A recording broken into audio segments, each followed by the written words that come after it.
Agriculture پہ بحث ہو رہی ہے اور ایگریکلچر جو ہے وہ ملک کی اکانومی کی بیک بون کہا جاتا ہے، لیکن اس بیک بون کو اسٹرانگ کرنے کی جو ہے وہ کوشش کرنے کے بجائے اس کو ہر ٹائم اس کو کمزور کیا جاتا ہے تاکہ بیک بون اسٹیٹ نہ رہے، وہ ٹیڑھی ہو جائے۔ جب ٹیڑھی ہوگی تو بیک بون سے انسان ہی نہیں چل سکتا تو اکانومی ملک کی کہاں چل سکے گی۔ جناب چیئرمین، پریکٹیکلی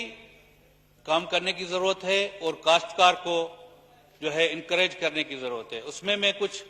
تجاویز دوں گا، جیسے بنیادی طور پہ زراعت کے لیے پانی کی ضرورت ہوتی ہے، مشینری کی ضرورت ہوتی ہے۔ جس طرح ٹریکٹر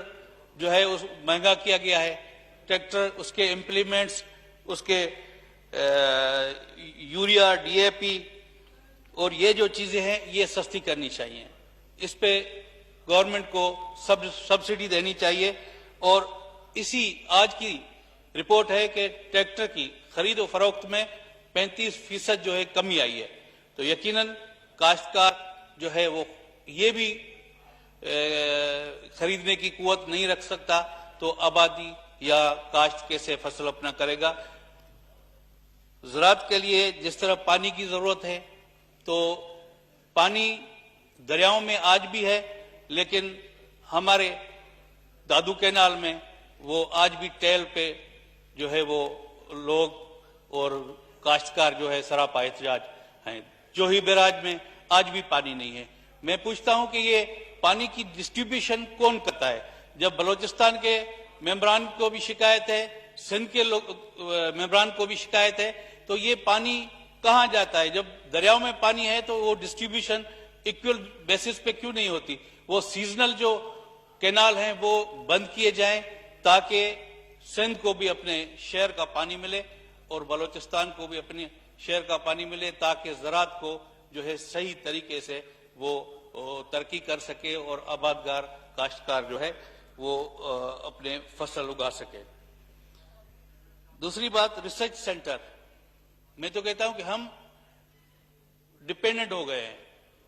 کوئی بھی سیڈ ہمارا یہاں کسی بھی ریسرچ سینٹر میں نہیں اس پہ تحقیق ہو رہی، اور سارے کے سارے سیڈ جو ہیں وہ چائنا سے منگائے جاتے ہیں، کیونکہ اگر خدا نہ خواستہ کبھی چائنا ہمیں سیڈ نہ دے تو میرے خیال میں ہماری زراعت کو بہت نقصان ہوگا، تاکہ ہم اپنے پاؤں پہ ہیں ہی نہیں۔ یہ سارے ریسرچ سینٹر جو ہیں یہ ملک کی جو خزانے پہ خام خواہ بوجھ ہیں، ان کی بھی کوئی تحقیق ہونی چاہیے، ان کو بھی چیک کرنا چاہیے کہ وہ کیا کرتے ہیں۔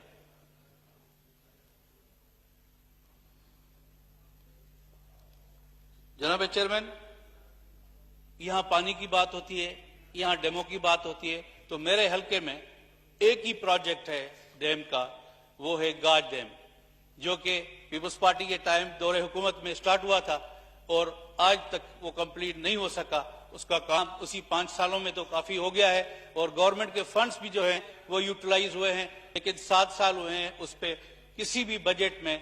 1 روپیہ بھی نہیں رکھا گیا۔ اسی بجٹ میں بھی جو ہے وہ اس کے لیے پیسہ نہیں رکھا گیا، کیونکہ یہ چھوٹا سا ڈیم ہے، اور وہاں کی جو ڈیزرٹ ایریا ہے، جو کاچھو کی ایریا ہے، وہاں 50,000 ایکڑ زمین اسی ڈیم سے آباد ہوگی، وہ علاقہ جو ہے آباد ہوگا اور زراعت جو ہے ترقی کرے گی۔ تو میری یہ گزارش ہوگی کہ اس ڈیم کے لیے جتنے ریکوائرڈ فنڈز ہیں وہ رکھے جائیں تاکہ وہ کمپلیٹ ہو سکے اور وہاں کے لوگوں کو یہ پانی جو ہے کام آ سکے۔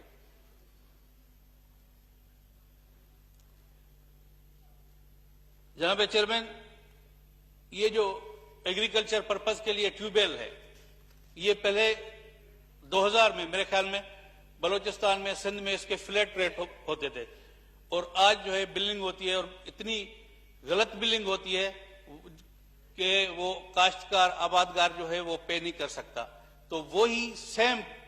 اسی پہ پالیسی پہ کام کیا جائے اور وہ بھی فلیٹ ریٹ مقرر کیے جائیں تاکہ وہ آبادگار جو ہیں اس سے